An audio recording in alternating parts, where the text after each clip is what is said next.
राधे राधे दोस्तों। आज की कहानी है विजय दांदेथा की खटकरम। बहुत ही अच्छी कहानी है। एक गांव में एक ठाकुर था। उसके पास जागीर तो ठीक ठाक थी, लेकिन उसकी ठकुराई बहुत बड़ी थी। उसके पास पुरखों की बहुत सारी पूंजी थी, जिसमें बहुत से गहने, चांदी के थाल, चांदी के हुक्के और चांदी की चिलमें भी थी।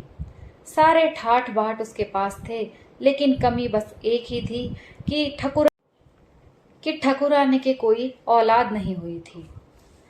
तब गद्दी संभालने के लिए ठाकुर ने अपने भाइयों में से ही किसी एक के बच्चे को गोद ले लिया। ठाकुर की खुशी के लिए ठकुरानी ने जैसे तैसे अपने मन को समझा लिया।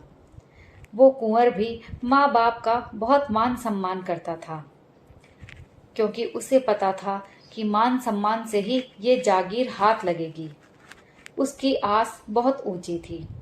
ठकुरानी के कहते कहते ठाकुर ने कुंवर का 25 साल के हो जाने पर भी ब्याह नहीं किया। ठाकुर को आस थी कि हो सकता है कि अब भी उनके कोई औलाद हो जाए, पर उनकी आस फली नहीं। आखिर ठौर ठिकानों के कहने से ठाकुर को कुंवर के ब्याह के लिए बेमन से हामी भरनी ही पड़ी। गांव के चौधरी का बेटा कुंवर का घनिष्ठ मित्र था। दोनों में बहुत ज्यादा पटती थी। कुंवर के ब्याह के लिए उसी ने सबसे ज्यादा जल्दी मचाई थी। उसके बिना तो बारात ही बेजान थी। उसने बहुत खुशी और उल्लास से 2 बार सबको भोज दिया। ना बारात की रवानगी के वक़्त उसने निछावर में कोई कमी रखी और ना बहू के आने के बाद। ठाकुर और ठकुरानी मन ही मन बहुत खुश हुए कि जितना खर्चा बचा उतना ही अच्छा, और कुंवर भी ऐसा मित्र पाकर फूला नहीं समाता था। पर उस ठिकाने का जो व्यास था वो सबका गुरु था। उसके सिखाए सिखाए ही ठकुरानी ने कुंवर के ब्याह में इतनी देर की थी। ठकुरानी व्यास को बहुत मानती थी। टोने टोटके, जप जाप, हवन पूजा और ग्रह दशा के बहाने वो बखूबी अपना काम निकाल लेता था। व्यास को धर्म कर्म के बजाय अपने कौशल पर ज्यादा भरोसा था। कंजूस ठाकुर का भी व्यास के आगे कोई बस नहीं चलता था। ब्राह्मण भोज में देखते देखते आधी दक्षिणा वो हड़प गया। जब नई बहू का आगमन हुआ तो वह बहुत शुभ रहा। मनचाही बरसात हुई, भरपूर फसल हुई। ठिकाने के तमाम कोठार गोदाम अनाज से भर गए। बाजार में चारे के ढेर लग गए। पर बड़ी अजीब बात की, जागीर के फलने फूलने के साथ साथ ठाकुर की कंजूसी भी दिनों दिन बढ़ती गई। ये व्यास के लिए चिंता की बात थी। शास्त्रों का हवाला देकर वो रोज ठाकुर को समझाता कि सिर्फ दान पुण्य ही हमारे साथ जाता है। जीते जी जो दान पुण्य कर जाएंगे वो ही हमें स्वर्ग का रास्ता दिखाता है।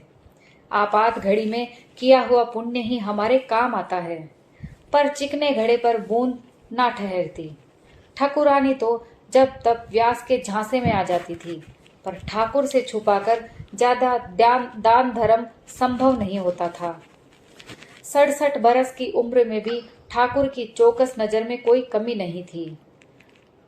ठाकुर के कुंवर और उसके मित्र चौधरी को वो व्यास फूटी आंख नहीं सुहाता था, पर ठकुरानी की मेहर के आगे वो दोनों मजबूर थे।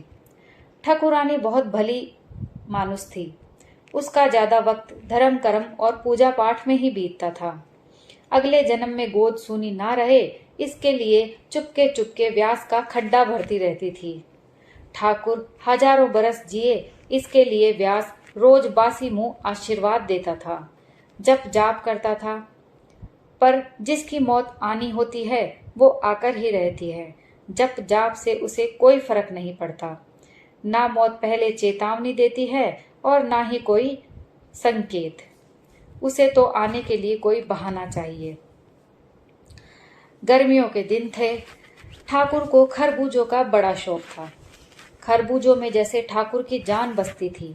नाम लेते ही मुंह में पानी भर आता था। एक बार खाने लगा तो 7-8 खरबूजे खा गया। दोपहर को जी मितलाने लगा। इधर दासी ने उसे खाना परोसा तो थाल चौकी पर रखा और ठाकुर को उधर उल्टी हो गई। फिर तो उल्टी पर उल्टी होती गई। घबराई हुई ठकुरानी आई तब तक ठाकुर पूरा पस्त हो गया। ना उठा जाए ना बोला जाए, पड़ा हुआ उल्टियों पर उल्टियां करता रहा। पेट के पानी का अंत ही नहीं, उसका सांस लेना भी दूभर हो गया। वैद्य को बुलाया गया।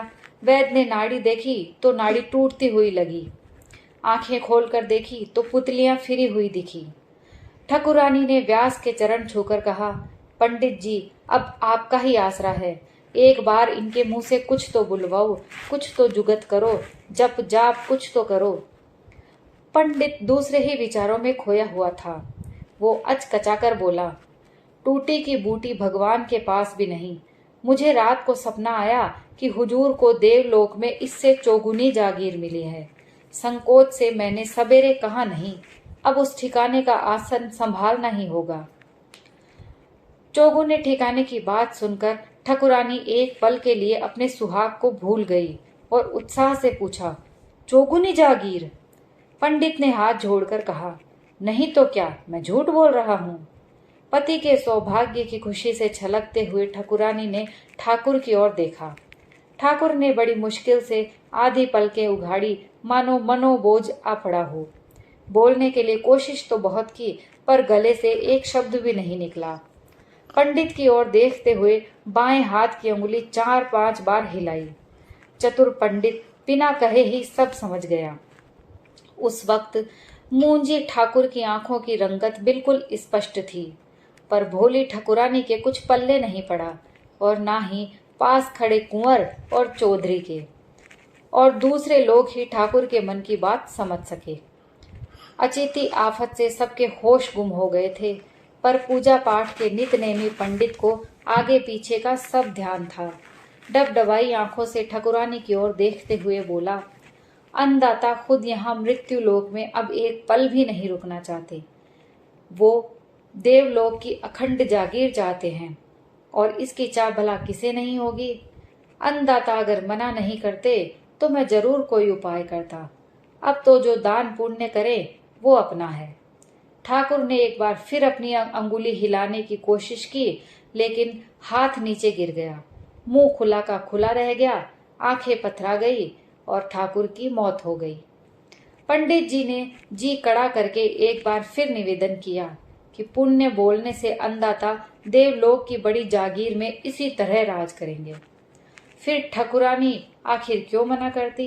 5 गायें, 50 बीघे का कुआं और पति के पहने हुए गहनों का दान बोल दिया। सोने के कड़े, सांकलियों और गले के डोरे के लिए कुंवर और चौधरी को दुख तो बहुत हुआ, पर मन मसोस कर रह गए। लोक रीत को निभाना बहुत मुश्किल होता है। लोग क्या सोचेंगे कि अपने स्वार्थ के लिए पिता की मुक्ति में रोड़ा अटका दिया। इस घड़ी माँ को टोकने से बड़ा अधर्म और कुछ नहीं होगा।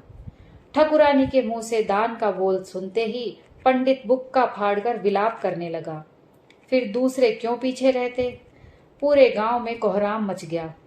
रोने और छाती माथा कूटने के साथ साथ पंडित दान का महात्म्य भी गाता जाता था कि दिया सो दान, भजा सो राम।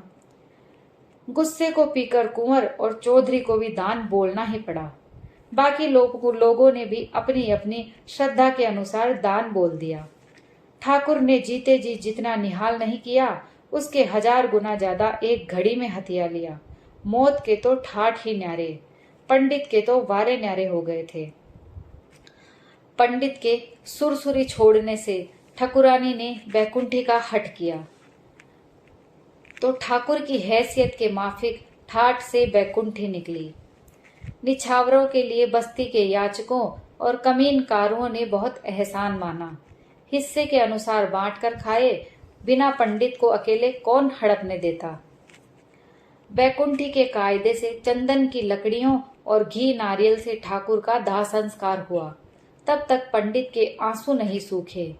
दुनिया को दिखाने के लिए हंसना मुश्किल है, पर रोना आसान है।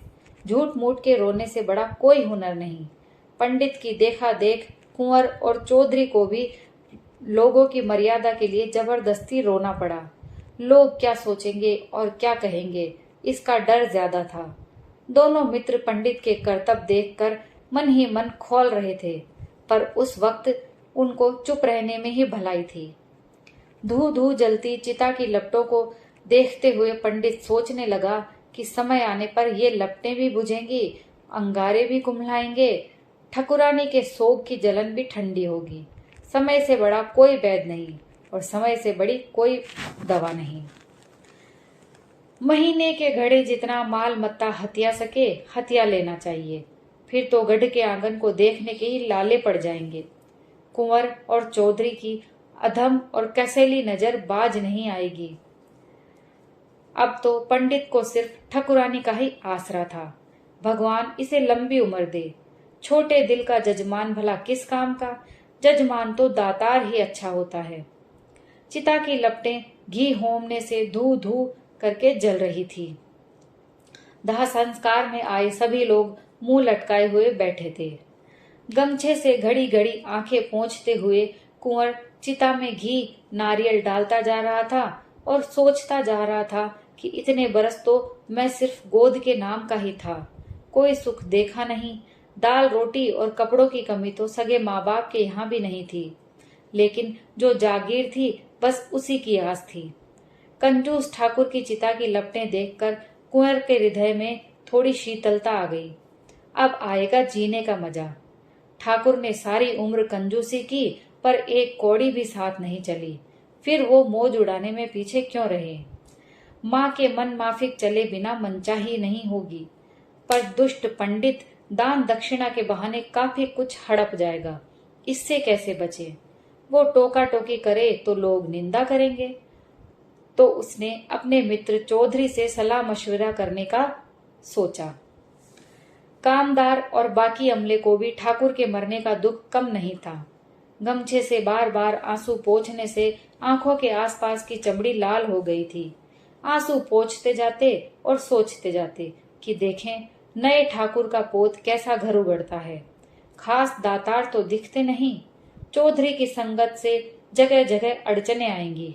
इसका साथ छुड़ाए बिना किसी की दाल नहीं गलेगी। चिता हवा के जोर से अपने आप ही धू धू करके जल रही थी। दाह संस्कार निपटाकर सब वापस रवाना हुए। कुंवर और चौधरी जानबूझकर काफी पीछे रह गए।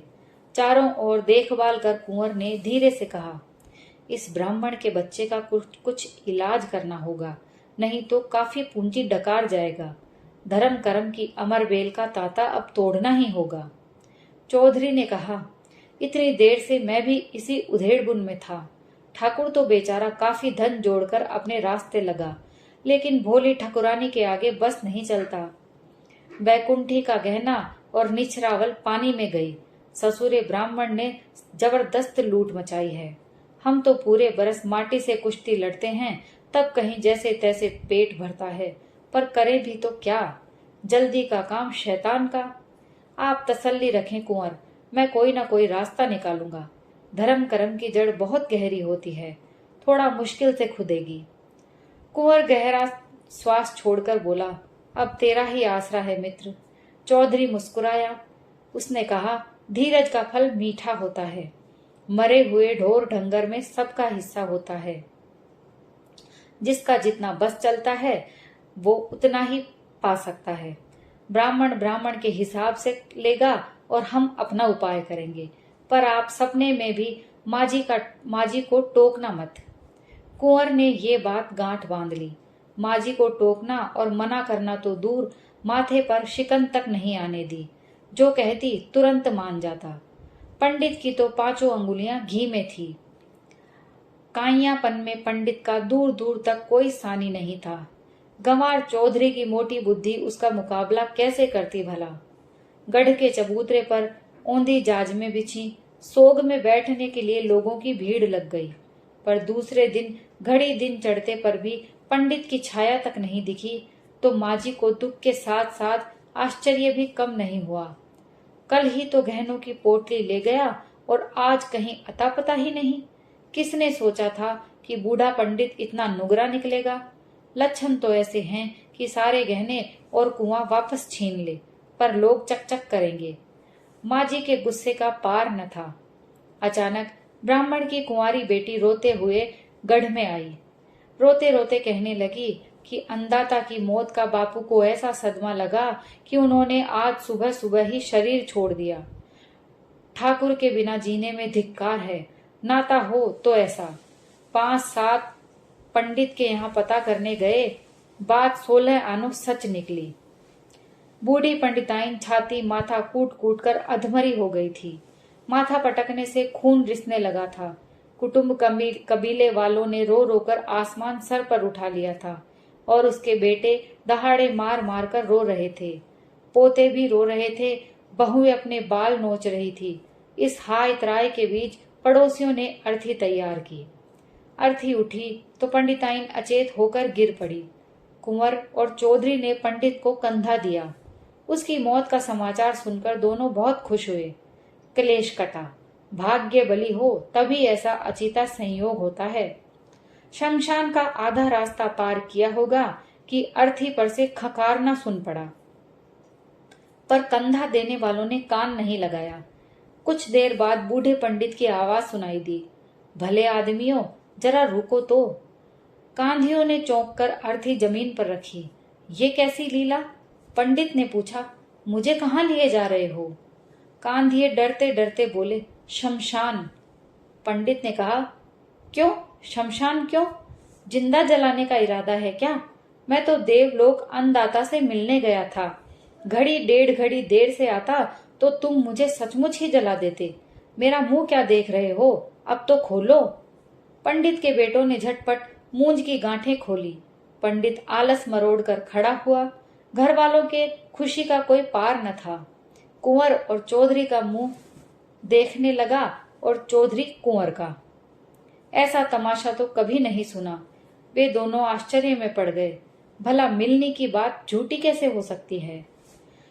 हवा के साथ पूरे गांव में खबर फैल गई कि पंडित जी देवलोक में अन्नदाता से जाकर मिल के आए हैं। आन की आन में गढ़ में लोगों का जमघट लग गया। ठकुरानी के आनंद की कोई सीमा न थी। ठकुरानी ने हाथ जोड़कर अरदास की तो पंडित खड़ा होकर आंखों देखा हाल सुनाने लगा और कहने लगा, अब आप लोगों से क्या कहूँ, इतने बरस तो देवलोक का नाम ही सुना था। अन्नदाता हमें छोड़कर चले गए तो मैं परेशान हो गया। आखिर मिलने के बहाने उनका ठाट बाट देखा तो मन को शांति मिली। अन्नदाता की जोड़ का वहां एक भी जागीरदार नहीं है। इस जागीर से चौगुनी जागीर, पर उसके ठाट बाट अलग पानी का गढ़। फूलों के वस्त्र, केसर के थाल, मंजरी की कटोरियां, हवा की गद्दियां, बादलों का छत्र, बिजलियों के निशान, कुमकुम के घोड़े और भी न जाने क्या क्या, पीने के लिए अमृत। रात दिन यहाँ की याद उन्हें सताती है। वहां उनका मन अभी तक नहीं लगा। मन लगते लगते ही लगेगा। कईयों को विचारते रहते हैं, ठकुरानी को, कुंवर को, कामदार को और अपने सारे नौकर चाकरों को। देवता उन्हें बारी बारी समझाते हैं कि देवलोक के आनंद का मुकाबला नहीं हो सकता, पर ठाकुर साहब इस ठिकाने की याद में बड़े उदास रहते हैं। संतोष और सुख की बात तो सिर्फ यही है कि यहाँ जो दान किया तो वहां उन्हें दुगुना मिला।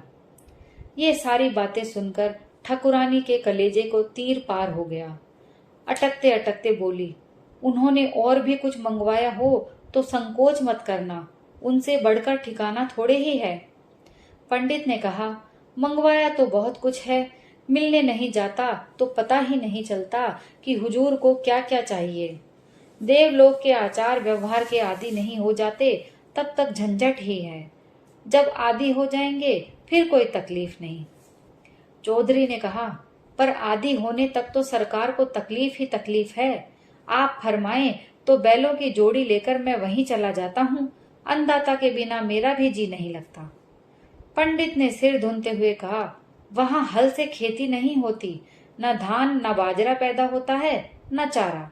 वहां की कुदरत और रहन सहन अलग है। मुझे तो देखकर भी विश्वास नहीं होता। ठकुरानी ने कहा, तुम्हें विश्वास नहीं होता, मुझे होता है। तुम्हारे ऐसा दर्द ही क्या है? मेरा कलेजा तो सुनते ही छलनी हो गया। एक की ठोर 21 चीजें हाजिर कर दूं। चमड़ पोस हुक्के के बिना वे एक पल भी नहीं रह सकते। जाने इतनी देर कैसे रहे होंगे। पंडित की आंखें भर आई। कहने लगा, वहां की हालत मैं आंखों देख कर आया हूँ। फूलों के वस्त्र, केसर के थाल और मंजरी की कटोरियां मुझे तो अच्छी नहीं लगी। पति के अभाव की इतनी बातें सुनने के बाद ठकुरानी की कैसी ढील, खुद अपने हाथ से सारी चीजें पंडित को संभला दी। चांदी का चमड़पोश, हुक्का, चांदी की थाल, चांदी की कटोरियां, चांदी का गट्टा, चांदी की चिलम। भोली माँ जी को इस पर भी तसल्ली नहीं हुई तो खुद अफीम ला कर दिया। चौबारे के दारू का इमरत बाण देते हुए पूछा, उनके चढ़ने के लिए वहां घोड़ा तो है ना? चौधरी ने हाथ जोड़कर कहा, अन्नदाता, वहां घोड़े कहाँ से आएंगे? सवारी के लिए उम्दा घोड़ा भिजवाए बिना मन नहीं मानता। सोने की छड़ी, रातब दाना और काठी भी भेजनी होगी। चौधरी की बात सुनकर कुंवर का मन खट्टा हो गया। अब इस ठिकाने में कोई उसका तरफदार नहीं। भोली ठकुराइन सब कुछ लुटा देगी और क्या मालूम मिलने की बात सच ही हो। मना किया तो ठाकुर देवलोक में बैठे बैठे ही उसका गला घोंट देंगे। पर चौधरी को यूं खुलेआम पंडित की हाँ में हाँ नहीं मिलानी चाहिए। ठिकाने के कमजोर होने में ही लोगों को अपनी भलाई दिखती है। फिर तो जो जो याद आता गया त्यों त्यों माजी ठाकुर के सुख की चीजें जबरदस्ती देती गई। दूध दही के लिए भैंसें, सारे कपड़े, तोशक, रजाई, पलंग, एक गाड़ी ज्वार का उम्दा चारा, सर्दियों की रात में पेशाब करने का तसला भी पीछे नहीं छोड़ा। ठाकुर को मांस का बहुत शौक था। इस खातिर पंडित को 10 तगड़े बकरे दिए गए। पंडित का दिल बल्लियों उछलने लगा, फिर भी लोक दिखावे के लिए मुंह लटकाए खड़ा रहा। ठिकाने के चाकर और नौकर सब चीजें लेकर पंडित की हवेली की ओर रवाना हुए। तब पंडित ने नम्रता से कहा, देवलोक से आते वक्त अन्नदाता ने मुझे खास हिदायत दी कि मैं खुद अपने हाथ से तीसरे से 12वें तक सरडा खींचूं, कच्चे सूत की तन्नियां बांधकर घड़ा भरूं, शमशान में भस्म के चारों ओर कच्चे दूध की धार दूं, मैं खुद गरुड़ पुराण बांचूं, गढ़ के आंगन में बाण गंगा का पानी छिड़कूं। मेरे सिवाय अन्नदाता को किसी पर भरोसा नहीं। सब खट कर्मों की मुझे पूरी हिदायत दी है। काम सब मैं करूंगा, दक्षिणा आप जिसे चाहे दें। लालची आदमी तो मुझे फूटी आंख नहीं सुआ था। इतना कहकर वो जार जार करके रोने लगा। माँ जी के घड़ी घड़ी ढाढ़स बंधाने से वो बड़ी मुश्किल से चुप हुआ।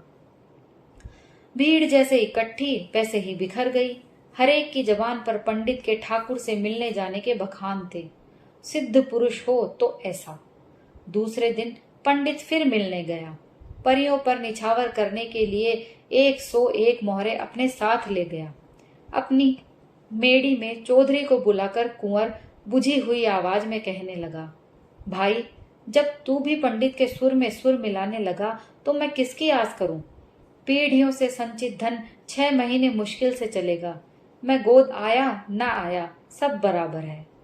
पूरी तरह हताश हुआ चौधरी बोला, पंडित की मिलनी के आगे तो मेरी अकल भी जवाब दे गई।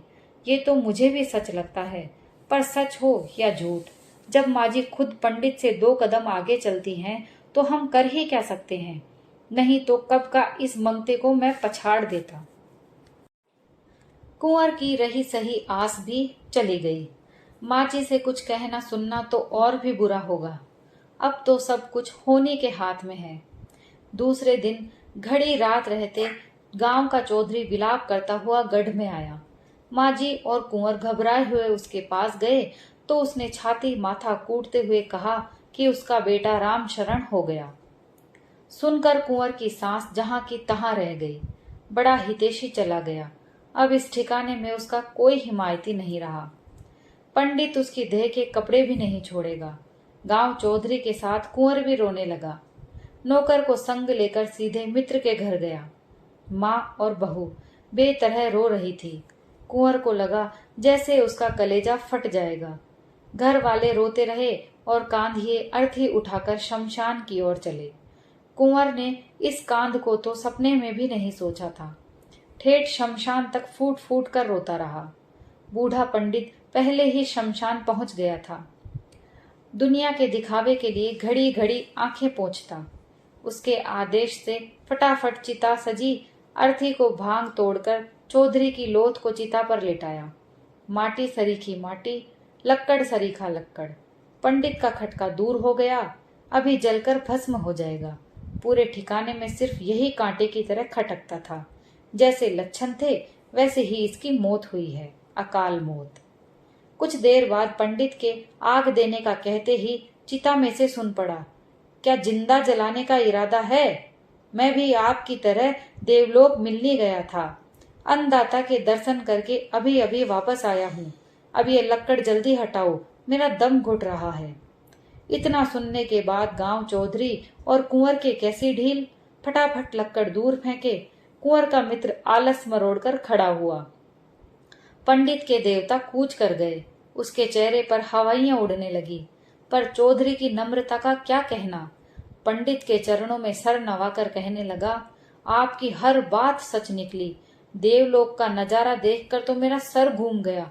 मैं तो आना ही नहीं चाहता था, पर अन्नदाता के कहने पर आना पड़ा। माँ जी को बधाई की सारी बातें बताए बिना मुझे कल नहीं पड़ेगी। फिर लोकाचार में आए सब लोगों से कहा, अब मेरा मुंह क्या देख रहे हो, फटाफट गढ़ में चलो। फिर कैसी कोताही। आन की आन में पूरे गांव में खबर फैल गई कि गांव चौधरी का बेटा और कुंवर का मित्र देवलोक मिलने जाकर आया है। गढ़ में पहले से दुगुने लोग इकट्ठे हुए। माँ जी की तो खुशी की कोई सीमा ही ना थी और ना चौधरी की सज्जनता का पार। पंडित के चरणों में 7 बार सर नवाकर कहने लगा, अब अन्नदाता के ठाट बाट का क्या कहना। वास्तव में पंडित जी को दिया दान वहां दूना फला। अगल बगल 2-2 चमड़ पोस हुक्के, रात दिन गुड़गुड़ की मीठी गूंज, देवता तक तरसते हैं। कहाँ वैसे चांदी के थाल, कहाँ वैसा अफीम। 8 पहर गलनियां टप टप झड़ती रहती हैं। देवलोक के वासी हथेलियां भर भर कर अफीम छुड़कते हैं। 2 भैंसे हैं, अन्नदाता सबको दूध पिलाते हैं। चौबारे के दारू की मनुहार पर मनुहार होती है। माँ जी का हृदय खुशी से छलकने लगा, पर कुंवर का मन बुझ गया। जब ऐसा गाढ़ा मित्र भी पंडित के साथ मिलकर ठगाई करने लगा तो पीछे क्या रहा, किस पर भरोसा करे। अब तो सूरज का भी पतियारा नहीं कि वो सवेरे वक्त से उगेगा कि नहीं। पंडित सोचने लगा कि चौधरी नियत बिगाड़कर उसकी लूट में हिस्सा बटाना चाहता है, तो बटाने दो। बात छुपी रही तो सब भला ही होगा।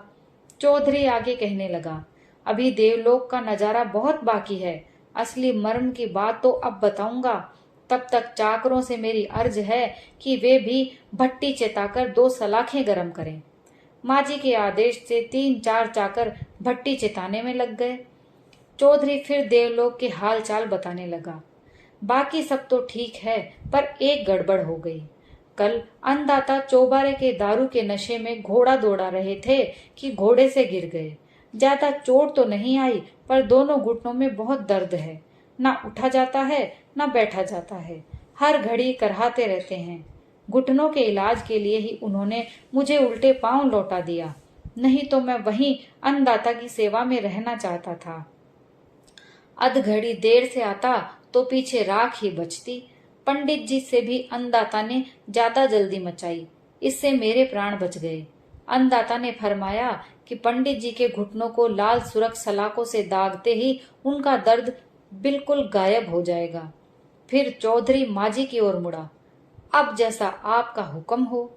माजी ने कहा, मेरा हुक्म क्या, उनके हुक्म से भी बड़ा हो गया। बातें बनाना बंद करो और फटाफट पंडित के डाम लगाओ। पंडित जी के डाम लगाए बिना उनका करहाना बंद नहीं होगा। पंडित तो थर थर कांपते हुए बोला, गरीब परवर, मेरे डाम लगाने से अन्नदाता का दर्द कैसे दूर होगा। अब के कुंवर ने कहा, जैसे आपको दिए दान का अन्नदाता को दूना फल मिला, उसी तरह ये डाम भी हाथों हाथ असर दिखाएगा। अब एक पल की भी देर माजी के लिए भारी हो रही थी। भट्टी दहकाते चाकरों से आवाज देकर पूछा, सलाखें लाल हो गई कि नहीं? हो गई अन्नदाता, अभी लाए। अगले ही पल टाट में लिपटी सलाखों के लाल सुरख सिरे पंडित की आंखों के आगे दमकने लगे। मिलनी के ऐसे फल का तो उसने सपने में भी नहीं सोचा था। पंडिताई के ऊंचे ज्ञान को चौधरी की मोटी बुद्धि के आगे हार माननी पड़ी। कांपते कांपते हाथों से चौधरी के पैर पकड़कर गिड़गिड़ाया, इस बार छोड़ दे चौधरी, ब्राह्मण होकर तेरे पांव पड़ता हूँ। चाहे तो मेरी सारी जमा जत्था ले ले, पर मुझे छोड़ दे। मरकर भी तेरा गुण नहीं भूलूंगा, फिर तेरी मर्जी। चौधरी पैर छुड़ाते हुए बोला, मेरी मर्जी तो कुछ और ही थी, पर पैर पकड़ने के बाद मन की मन में ही रह गई। धन्य है पंडित जी आपकी चालें। दोस्तों, ये कहानी यहीं समाप्त होती है। अगर आपको कहानी पसंद आई हो तो प्लीज लाइक और शेयर कीजिए, और अगर आप मेरे चैनल पर नए तो प्लीज चैनल को सब्सक्राइब कर लीजिए। कहानी सुनने के लिए आप सभी का बहुत बहुत धन्यवाद।